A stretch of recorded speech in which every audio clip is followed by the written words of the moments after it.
ਆਮ ਸ੍ਰੀ ਵਾਹਿਗੁਰੂ ਸਾਹਿਬ JIO. ਹਮ ਅਵਗਣ ਭਰੇ ਏਕ ਗੁਣ ਨਾਹੀ, ਅੰਮ੍ਰਿਤ ਛਾੜ ਬਿਖੈ ਬਿਖ ਖਾਹੀ। ਮਾਇਆ ਮੋਹ ਭਰਮ ਪੈ ਭੁੱਲੇ, ਸੁਤ ਦਾਰਾ ਸਿਉ ਪ੍ਰੀਤ ਲਗਾਈ। ਇਕ ਉਤਮ ਪੰਥ ਸੁਣਿਓ ਗੁਰ ਸੰਗਤ, ਤਿਹ ਮਲੰਤ ਜਮ ਤਰਾਸ ਮਿਟਾਈ। ਇਕ ਅਰਦਾਸ ਪਾਠ ਕੀਰਤ ਕੀ, ਗੁਰ ਰਾਮਦਾਸ ਰਾਖੋ ਸਰਨਾਈ। ਇਕ ਅਰਦਾਸ ਪਾਠ ਕੀਰਤ ਕੀ, ਗੁਰ ਰਾਮਦਾਸ ਰਾਖੋ ਸਰਨਾਈ। ਧੰਨ ਧੰਨ ਸਾਹਿਬ ਸ੍ਰੀ ਗੁਰੂ ਰਾਮਦਾਸ ਸਾਹਿਬ ਜੀ ਦੇ ਜੋਤੀ ਜੋਤ ਦਿਹਾੜੇ ਨੂੰ ਮੁੱਖ ਰੱਖਦਿਆਂ ਹੋਇਆਂ ਗੁਰੂ ਚਰਨਾਂ ਦੇ ਵਿੱਚ ਹਾਜ਼ਰੀਆਂ ਭਰ ਰਹੀ ਗੁਰੂ ਪਿਆਰੀ ਗੁਰੂ ਸਵਾਰੀ ਸਾਧ ਸੰਗਤ ਜੀਓ, ਸਤਿਗੁਰਾਂ ਦੇ ਜੀਵਨ ਦੀ ਕਥਾ ਵਿਚਾਰ ਆਰੰਭ ਕਰਨ ਤੋਂ ਪਹਿਲਾਂ ਕਲਗੀਧਰ ਪਿਤਾ ਜੀ ਦੀ ਬਖਸ਼ੀ ਹੋਈ ਫਤਿਹ ਦੀ ਸਾਂਝ ਪਾਈਏ, ਮਨ ਬਿਰਤੀਆਂ ਜੋੜੀਏ। ਗੁਰੂ ਸਾਹਿਬ ਆਪ ਹੀ ਕਿਰਪਾ ਕਰਨ, ਵਿੱਚ ਵਰਤ ਕਰਕੇ ਆਪਣੇ ਜੀਵਨ ਦੀ ਕਥਾ ਵਿਚਾਰ ਆਪ ਹੀ ਕਰਵਾ ਲੈਣ। ਬੁਲਾਓ ਫਤਿਹ ਜੀ। ਵਾਹਿਗੁਰੂ ਜੀ ਕਾ ਖਾਲਸਾ, ਵਾਹਿਗੁਰੂ ਜੀ ਕੀ ਫਤਿਹ।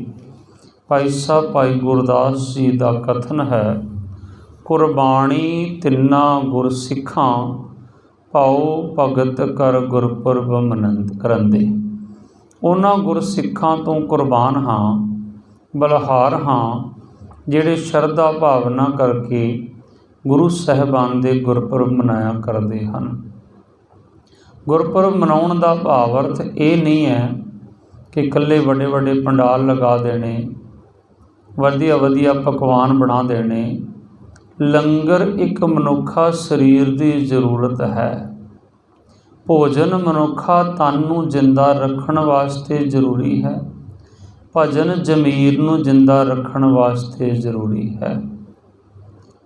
ਮੇਨ ਮਕਸਦ ਇਹ ਹੈ ਕਿ ਅੱਜ ਅਸੀਂ ਗੁਰੂ ਰਾਮਦਾਸ ਸਾਹਿਬ ਜੀ ਦੇ ਜੀਵਨ ਦੀ ਕਥਾ ਵਿਚਾਰ ਕਰੀਏ, ਆਪਣੇ ਹਿਰਦੇ 'ਤੇ ਝਾਤ ਮਾਰੀਏ ਕਿ ਕਿੰਨਾ ਕੁ ਗੁਰੂ ਰਾਮਦਾਸ ਪਾਤਸ਼ਾਹ ਦੇ ਉਪਦੇਸ਼ਾਂ ਅਨੁਸਾਰ ਅਸੀਂ ਜੀਵਨ ਨੂੰ ਢਾਲ ਸਕੇ ਹਾਂ, ਅਤੇ ਅਰਦਾਸ ਕਰੀਏ ਅਤੇ ਪ੍ਰਣ ਕਰੀਏ, ਸਤਿਗੁਰੂ ਕਿਰਪਾ ਕਰੋ ਗਾਂ ਆਪ ਜੀ ਦੇ ਦਿੱਤੇ ਹੋਏ ਉਪਦੇਸ਼ਾਂ ਅਨੁਸਾਰ ਜੀਵਨ ਜਾਚ ਆ ਜਾਵੇ। ਸੋ ਸਤਿਗੁਰੂ ਰਹਿਮਤ ਕਰਨ। ਆਓ ਸਤਿਗੁਰੂ ਦੀ ਕਿਰਪਾ ਬਖਸ਼ਿਸ਼ ਸਦਕਾ ਹਜ਼ੂਰ ਦੇ ਜੀਵਨ ਦੀ ਕਥਾ ਦੀ ਆਰੰਭਤਾ ਕਰੀਏ। ਇੱਕ ਵਾਰੀ ਬੋਲੋ ਜੀ, ਸਤਨਾਮ ਸ੍ਰੀ ਵਾਹਿਗੁਰੂ ਸਾਹਿਬ ਜੀਓ। 1534 ਈਸਵੀ ਚੂਨਾ ਮੰਡੀ ਲਾਹੌਰ ਦੀ ਗਲੀ ਦੇ ਵਿੱਚ ਇੱਕ ਗੁਰਮੁਖ ਪਿਆਰੇ ਭਾਈ ਹਰਦਾਸ ਜੀ ਦਾ ਘਰ ਸੀ। 1534 ਈਸਵੀ ਦੇ ਵਿੱਚ ਭਾਈ ਹਰਦਾਸ ਜੀ ਦੇ ਗ੍ਰਹਿ ਵਿਖੇ ਮਾਤਾ ਦਇਆ ਕੌਰ ਦੀ ਕੁੱਖ ਤੋਂ ਇੱਕ ਬਾਲਕ ਦਾ ਪ੍ਰਕਾਸ਼ ਹੋਇਆ। ਮਾਫ਼ ਕਰਨਾ, ਮੈਂ ਸ਼ਬਦ ਬਾਲਕ ਵਰਤ ਰਿਹਾ। ਉਹ ਧੰਨ ਧੰਨ ਗੁਰੂ ਰਾਮਦਾਸ ਪਾਤਸ਼ਾਹ ਜੀ ਸਨ। ਉਸ ਸਮੇਂ ਕਿਸੇ ਨੂੰ ਇਹ ਨਹੀਂ ਸੀ ਪਤਾ ਕਿ ਇਹ ਚੌਥੇ ਗੁਰੂ ਸਾਹਿਬ ਹੋਣਗੇ। ਉਹ ਇੱਕ ਐਸਾ ਸਮਾਂ ਸੀ ਜਦੋਂ ਚਾਰ ਪਾਤਸ਼ਾਹੀਆਂ ਸਰੀਰ ਕਰਕੇ ਸੀ ਇਸ ਧਰਤੀ 'ਤੇ। ਗੁਰੂ ਨਾਨਕ ਸਾਹਿਬ ਸਨ ਕਰਤਾਰਪੁਰ, ਭਾਈ ਲਹਿਣਾ ਜੀ ਸਨ ਉਹਨਾਂ ਦੇ ਕੋਲ, ਤੀਸਰੇ ਪਾਤਸ਼ਾਹ ਗੁਰੂ ਅਮਰਦਾਸ ਪਾਤਸ਼ਾਹ ਜੀ ਸਨ, ਅਤੇ ਇੱਧਰ ਗੁਰੂ ਰਾਮਦਾਸ ਪਾਤਸ਼ਾਹ ਦਾ ਪ੍ਰਕਾਸ਼ ਹੋਇਆ। ਜਨਮ ਦੇਣ ਵਾਲੀ ਮਾਂ ਮਾਤਾ ਦਇਆ ਕੌਰ ਜਨਮ ਦੇਣ ਤੋਂ ਕੁਝ ਘੜੀਆਂ ਬਾਅਦ ਹੀ ਆਪਣੇ ਸਵਾਸਾਂ ਦੀ ਪੂੰਜੀ ਨੂੰ ਸਮਾਪਤ ਕਰਕੇ ਸੱਚਖੰਡ ਜਾ ਬਰਾਜੇ। ਹੁਣ ਬਾਲਕ ਦਾ ਨਾਮਕਰਨ ਹੁੰਦਾ, ਨਾਮ ਰੱਖਣਾ ਸੀ। ਵੱਡੇ ਪੁੱਤਰ ਨੂੰ ਜੇਠਾ ਆਖਿਆ ਜਾਂਦਾ ਸੀ ਤੇ ਭਾਈ ਹਰਦਾਸ ਜੀ ਨੇ ਆਪਣੇ ਪੁੱਤਰ ਨੂੰ ਜੇਠਾ ਹੀ ਆਖਣਾ ਸ਼ੁਰੂ ਕਰ ਦਿੱਤਾ ਤੇ ਨਾਮ ਜੇਠਾ ਹੀ ਮਸ਼ਹੂਰ ਹੋ ਗਿਆ, ਜੇਠਾ ਪੁੱਤਰ। ਜੇਠ ਦੀ ਵਿਆਖਿਆ ਕਰੀਏ ਤੇ ਬੜੀ ਲੰਮੀ ਹੋ ਜਾਂਦੀ ਹੈ। ਜੇਠ ਦਾ ਮਤਲਬ ਵੱਡਾ ਹੁੰਦਾ ਹੈ। ਬੀਬੀਆਂ ਆਖਦੀਆਂ ਪਤੀ ਦੇ ਵੱਡੇ ਭਰਾ ਨੂੰ ਜੇਠ ਕਹਿੰਦੀਆਂ, ਬੜਾ ਸਤਿਕਾਰ ਹੁੰਦਾ ਘਰ ਵਿੱਚ। ਪਰ ਗੁਰੂ ਸਾਹਿਬ ਜੀ ਸਮਝਾਉਂਦੇ ਹਨ, ਹਰ ਜੇਠ ਜੁੜੰਦਾ ਲੋੜੀਐ, ਜਿਸ ਅੱਗੇ ਸਭ ਨਿਵਨ। ਹਰੀ ਜੇਠ ਹੈ, ਪਰਮਾਤਮਾ ਜੇਠ ਹੈ, ਜਿਹਦੇ ਅੱਗੇ ਸਾਰੇ ਨਿਉ ਜਾਂਦੇ ਹਨ। ਸੋ ਇੱਥੇ ਮਾਤਾ ਤੇ ਪਿਤਾ ਦਾ ਦੋਨਾਂ ਦਾ ਪਿਆਰ ਹੀ ਮੇਰੇ ਸ਼ਹਿਨਸ਼ਾਹ ਗੁਰੂ ਰਾਮਦਾਸ ਸਾਹਿਬ ਨੂੰ ਪਿਤਾ ਜੀ ਭਾਈ ਹਰਦਾਸ ਜੀ ਦੇ ਕੋਲੋਂ ਪ੍ਰਾਪਤ ਹੋਇਆ।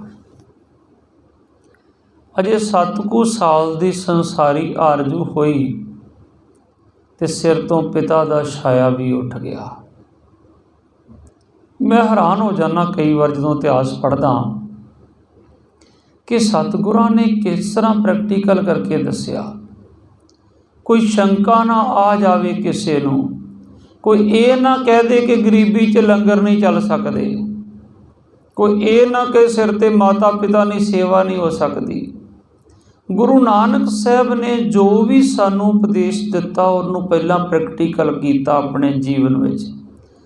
ਪਹਿਲਾਂ ਸਤਿਗੁਰ ਨੇ ਬਾਲ ਅਵਸਥਾ 'ਚ ਮੱਝੀਆਂ ਚਾਰੀਆਂ, ਫਿਰ ਸਤਿਗੁਰੂ ਜੀ ਮਹਾਰਾਜ ਨੇ, ਫਿਰ ਸਤਿਗੁਰਾਂ ਨੇ ਮੱਝੀਆਂ ਚਾਰਨ ਤੋਂ ਬਾਅਦ ਫਿਰ ਹਜ਼ੂਰ ਨੇ ਕਿਰਤ ਕੀਤੀ, ਮੋਦੀ ਦੀ ਕਾਰ ਕੀਤੀ, ਮੋਦੀ ਖਾਨੇ ਦੀ। ਉਸ ਤੋਂ ਬਾਅਦ ਦੇ ਵਿੱਚ ਫਿਰ ਗੁਰੂ ਨਾਨਕ ਪਾਤਸ਼ਾਹ ਨੇ ਬਜ਼ੁਰਗ ਅਵਸਥਾ 'ਚ ਕਰਤਾਰਪੁਰ 'ਚ ਹਲ ਦੀ ਜੰਗੀ ਪਕੜ ਕੇ ਖੇਤੀ ਕੀਤੀ। ਫਿਰ ਸਾਨੂੰ ਆਖਿਆ ਕਿਰਤ ਕਰੋ। ਗੁਰੂ ਨਾਨਕ ਸਾਹਿਬ ਨੇ ਆਪ ਨਾਮ ਜਪਿਆ, ਮੱਕੇ ਮਦੀਨੇ ਤੱਕ, ਬਗਦਾਦ ਤੱਕ, ਲੇਹ ਤੱਕ ਜਾ ਕੇ ਜਪਾਇਆ। ਕਦੀ ਹਰਿਦੁਆਰ ਗਏ, ਕਦੀ ਅਚਲ ਬਟਾਲੇ ਗਏ, ਤੇ ਫਿਰ ਸਾਨੂੰ ਕਿਹਾ ਨਾਮ ਜਪੋ। ਆਪ ਵੰਡ ਕੇ ਛਕਿਆ ਤੇ ਵੰਡ ਕੇ ਛਕਾਇਆ, ਬਹੁਤ ਵੱਡਾ ਖਜ਼ਾਨਾ ਹੀ ਵੰਡ ਦਿੱਤਾ, 20 ਰੁਪਈਏ। ਫਿਰ ਸਾਨੂੰ ਕਿਹਾ ਵੰਡ ਕੇ ਛਕੋ। ਅੱਜ ਜਿਨ੍ਹਾਂ ਦੇ ਸਿਰ ਤੇ ਚੌਥੇ ਗੁਰੂ ਨਾਨਕ ਦਾ ਛਤਰ ਝੁੱਲਣਾ ਹੈ, ਅੱਜ ਵੇਖੋ ਕਿਵੇਂ ਉਹ ਪ੍ਰੈਕਟੀਕਲ ਕਰਕੇ ਸਾਨੂੰ ਸਮਝਾ ਰਹੇ ਹਨ। ਪਿਤਾ ਦਾ ਛਾਇਆ ਉੱਠ ਗਿਆ ਸਿਰ ਤੋਂ ਤੇ ਨਾਨੀ ਮਾਤਾ ਜੀ ਆਏ। ਆਪ ਜੀ ਦੇ ਨਾਨਕੇ ਸਨ ਪਿੰਡ ਬਾਸਰਕੇ, ਤੇ ਗੁਰੂ ਅਮਰਦਾਸ ਪਾਤਸ਼ਾਹ ਦਾ ਪਿੰਡ ਸੀ ਬਾਸਰਕੇ। ਹੁਣ ਇਲਾਕੇ ਵਾਲਿਆਂ ਨਾਨੀ ਮਾਤਾ ਨੂੰ ਕਿ ਹੁਣ ਬਾਲਕ ਨੂੰ ਨਾਲ ਲੈ ਜਾ। ਸ਼ਰੀਕ ਵੈਸੇ ਵੀ ਸੋਚਦੇ ਆ ਘਰ ਖਾਲੀ ਮਿਲ ਜਾਏਗਾ, ਜਗ੍ਹਾ ਇਸਤੇਮਾਲ ਹੋ ਜਾਏਗੀ, ਇਹਨਾਂ ਕਿੱਥੇ ਇੱਥੇ ਆਉਣਾ ਛੇਤੀ ਬਾਲਕ ਨੇ। ਨਾਨੀ ਮਾਤਾ ਨੇ ਬੱਚੇ ਨੂੰ ਆਖਿਆ, ਬੇਟਾ ਚੱਲਦੇ ਬਾਸਰਕੇ। ਮੇਰੇ ਸ਼ਹਿਨਸ਼ਾਹ ਉਸ ਸਮੇਂ ਜੋ ਭਾਈ ਜੇਠਾ ਜੀ ਸਨ, ਕਹਿੰਦੇ ਮੈਂ ਆਪਣੇ ਬਾਪੂ ਦੇ ਘਰ ਨੂੰ ਛੱਡ ਕੇ ਨਹੀਂ ਜਾਣਾ। ਛੋਟੇ ਬੱਚਿਆਂ ਨੂੰ ਇੱਕ ਇਹ ਵੀ ਚੀਜ਼ ਹੁੰਦੀ ਹੈ।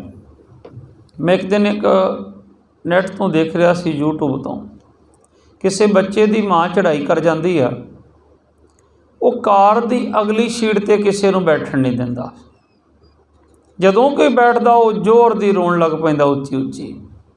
ਉਹ ਕਹਿੰਦਾ ਮੇਰੀ ਮੰਮਾ ਦੀ ਸੀਟ ਹੈ, ਇੱਥੇ ਨਹੀਂ ਬੈਠੇਗਾ ਕੋਈ। ਉਹ ਅੱਜ ਵੀ ਜਦੋਂ ਕਿਤੇ ਜਾਂਦੇ, ਉਹਦਾ ਬਾਪ ਗੱਡੀ ਚਲਾਉਂਦਾ, ਉਹ ਸੀਟ ਖਾਲੀ ਰੱਖੀ ਜਾਂਦੀ ਆ।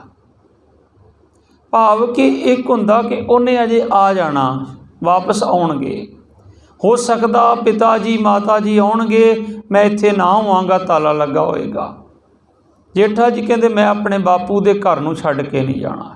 ਇਹ ਤਾਂ ਸਾਡੀ ਇੱਕ ਸੋਚ ਹੈ। ਬਾਕੀ ਗੁਰੂ ਸਾਹਿਬ ਦਾ ਤਾਂ ਭਾਵ ਅਰਥ ਬੜਾ ਉਚੇਰਾ ਹੀ ਹੋਵੇਗਾ ਕਿ ਉਹਨਾਂ ਉਪਦੇਸ਼ ਦੇਣਾ ਹੋਏਗਾ ਕਿ ਜੇ ਉਸ ਗੁਰੂ ਦੀ ਮੌਜ ਇਸ ਤਰ੍ਹਾਂ ਸੀ ਤਾਂ ਵੀ ਕਿਸੇ ਦੇ ਅੱਜੀ ਨਹੀਂ ਹੋਣਾ ਚਾਹੀਦਾ, ਕਿਸੇ 'ਤੇ ਨਿਰਭਰ ਨਹੀਂ ਹੋਣਾ ਚਾਹੀਦਾ।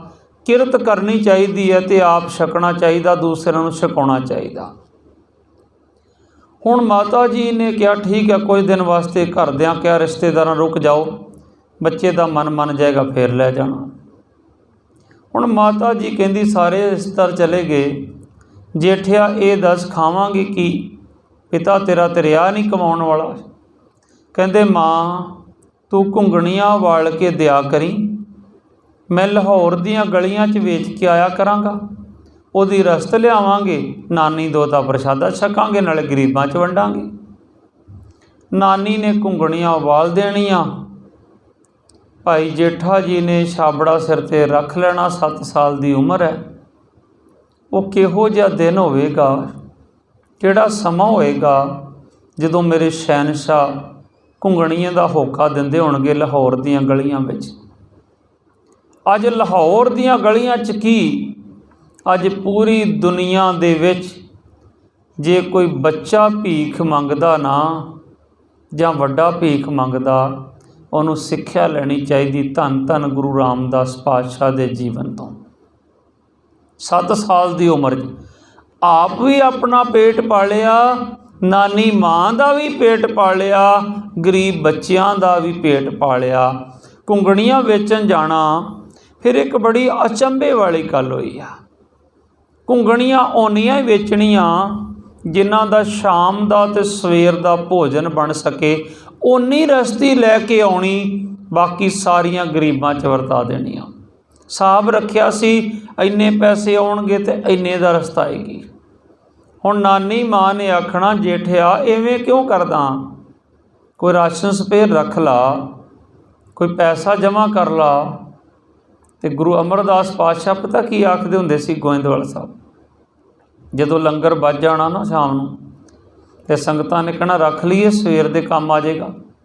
तो गुरु अमरदास पातशाह ने कहना नहीं, ये हुण डड्डियां मच्छियां दा हिस्सा है, ब्यासा दरिया च पा दिओ, जिन्हें हुण दिता वो सवेरे भी देवेगा, बर्तन सारे मुद्दे मार के रख दिओ।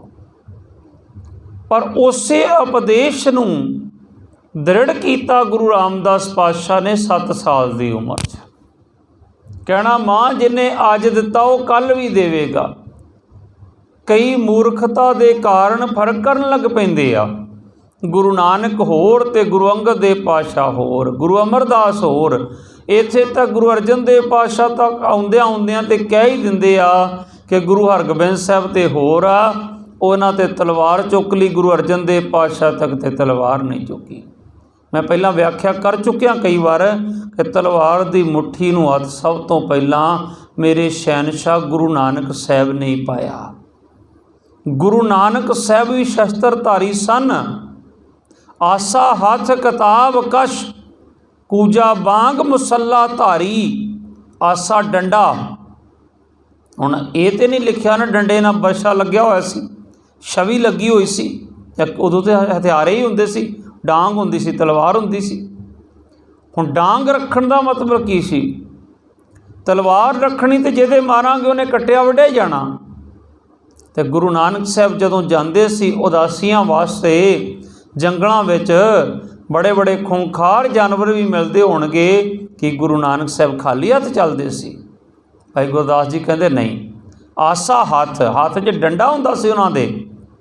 हुण डंडा रखण दा मतलब की सी, हो सकता अगले बन्ने बरछा छवि सब लग्या होवे, ते जदों कोई पशु मिल जाए, कुत्ता बिल्ला मिल जाए, उन्होंने डंडे नाल भी हड़का दिंदे होणगे, ते जदों कोई खतरनाक जानवर मिले उदों बरछे का इस्तेमाल कर लेंदे होणगे।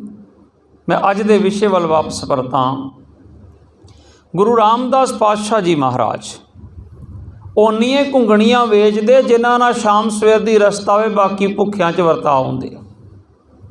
अज ऐसा दिन आ गया, बड़ी बारिश हुई, बाहर जाण दा टाइम नहीं मिलिया। माँ कहती दस हुण जेठिया तैनूं आख्या सी कुछ रस्त जमा कर ला, मनदा नहीं तू, अज की खावांगे। कहंदे माँ तू घुंगणियां उबाल, माड़ा जिहा फरका लग्या तो मैं वेच के आया। थोड़ा जिहा फरका लग्या, दौड़ के गए, थोड़े जे समय बाद छाबड़ा खाली एक घुंगणियां दा विच रखिया ते आ गए। माँ कहती जेठिया रोटी का टाइम हो गया, शाम हो गई, रात पै गई, रस्त कित्थे आ? कहते माँ अज तो घुंगणियां विकियां नहीं, रोजगार वालियां दा रोजगार रुक गया, दिहाड़ियां रुक गईयां, वो गरीब तड़प रहे सी। ते कहंदे फिर घुंगणियां ते खाली छाबड़ा, कहंदे मैं गरीबां भुखियां च वरता आया।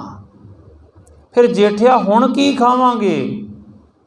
कहंदे मां दो बुख घुंगणियां दे बचे आ, पानी गर्म कर विच नमक पा, ठंड दा समा है, आपां घुंगणियां खा के नमक वाला पानी पी के सौ जावांगे, गुरु गुरु जपदे सौवांगे। एहसास होऊगा कि जिन्हों एक दिन का भोजन नहीं मिलिया वो भुखे का की हाल हुंदा होएगा विचारे दा। सानू ते घुंगणियां ते नमक वाला पानी है साडे कोल। और रात नमक वाला पानी पी के नानी दोते ने रात गुजारी आ। सवेर आ गई आ। सवेरे नानी ने जिद कर ली, ठीक आ जेठिया हुण मैं तेरी नहीं मननी, तू घुंगणियां ही वेची जावीं, पर अपने नानके पिंड विचली बासर के आके उत्थे अपने ते इत्थे की करना रह गए। छोटे छोटे हत्थां नाल अपने बापू दे घर नूं चूना मंडी लाहौर ताला लगाया होएगा मेरे शहनशाह ने, पर लाहौर वासियां ने गलियां दे कक्खां नूं ते संभालिया होएगा, पर किसी ने ये गल नहीं आखी कि जेठे नूं रहण दिओ, दी परवरिश असीं कर देंगे। हुण बासर के पहुँच गए। साडा रीति रिवाज है पंजाबियां दा, किसी नाल ऐसा भाणा वापरे लोग अफसोस करन आउंदे आ। कहंदे फलानी माई आई आ, वो लाहौर चली गई सी, उहदा धी जवाई खत्म हो गए सी, हुण दोते नूं लैके आई आ। उदों लोग पैदल जाया करदे सी, कहंदे अफसोस कर लईए जाके। जदों आए ना ते इन्हां विच सारियां विच एक बजुर्ग बापू आया, वो सी धन धन गुरु अमरदास पातशाह। उन्होंने आके आख्या, भैन जी बीबी जी किसी चीज़ की जरूरत होवे इस बच्चे वास्ते ते कह दिओ। हुण दर्शन कीते सुध की ना सुध रही, बुद्ध की ना बुद्ध रही। जदों गुरु रामदास साहब ने दर्शन कीते ना भाई जेठा जी के स्वरूप विच गुरु अमरदास दे, रह ना सके, जिद कर ली। कहंदे नानी मां वो जेड़े बापू जी आए सी वो रहिंदे कित्थे आ? कहंदे वो ते गोइंदवाल साहब रहिंदे आ, वो ते गुरु नानक दी गद्दी ते गुरु हन। कहंदे फिर घुंगणियां ही वेचणियां ते बासर के क्यों गोइंदवाल ही वेच दें जाके? चल मां चलीए गोइंदवाल वेचांगे घुंगणियां। हुण लाहौर तो बासर के नानी मां लैके आ रही है ते बासर के तो गोइंदवाल साहब दोतरा लैके जा रहा। कहंदे नाले गुरु साहब दे दर्शन करया करांगे, नाले उत्थे सेवा करया करांगे। मेरे शहनशाह ने लाहौर भी घुंगणियां वेचियां, बासर के भी घुंगणियां वेचियां ते गोइंदवाल साहब भी घुंगणियां वेचियां। इन्नियां घुंगणियां वेचणियां जिन्हां नाल शाम सवेर दी रस्ता सके। बाकी कुछ संगतां च बौली दी सेवा च लगियां विच, कुछ गरीबां च वरता देणियां। समा अपनी रफ्तार चलदा गया। अज गुरु अमरदास पातशाह बैठे हन तखत ते महल गुरु अमरदास पातशाह दे माता जी आए, आखदे अपनी हुण बच्ची भानी जवान हो गई आ, कोई सोहना जिहा मुंडा वेख के रिश्ता ही कर दिता जावे। ते गुरु अमरदास पातशाह हस के कहंदे सोहना जिहा किहो जिहा? बौली दी कार सेवा चल रही सी, गारे दी टोकरी चुकी भाई जेठा जी आ रहे सी ते माता जी कहंदे जेठे वर्गा सोहना जिहा कोई मुंडा वेख के रिश्ता कर दो।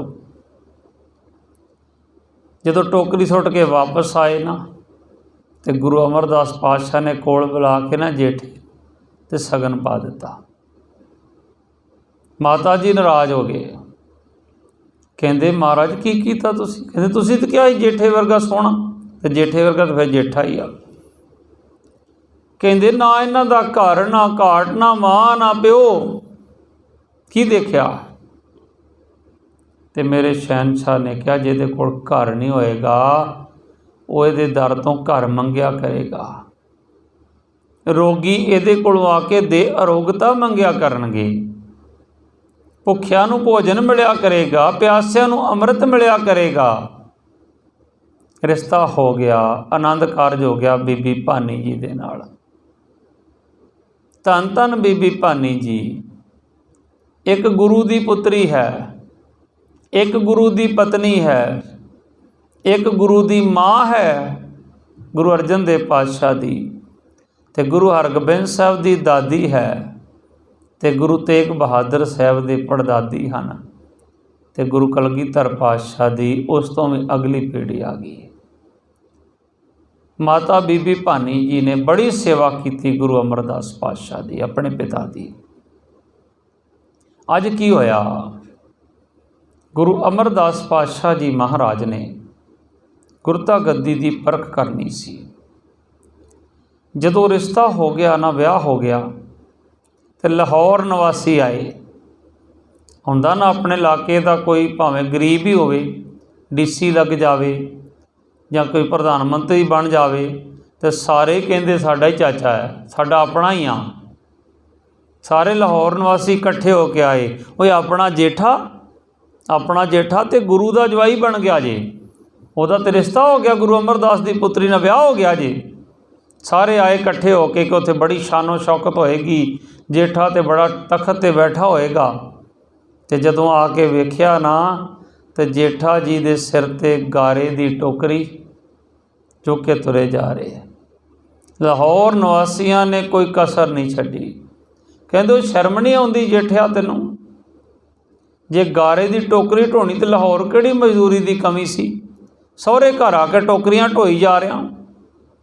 कला इत्थे सीमित नहीं रहे, जाके गुरु अमरदास पातशाह नूं कहा, तुसीं ते समझदार जे, कोई जवाई को टोकरियां ढवाउंदा।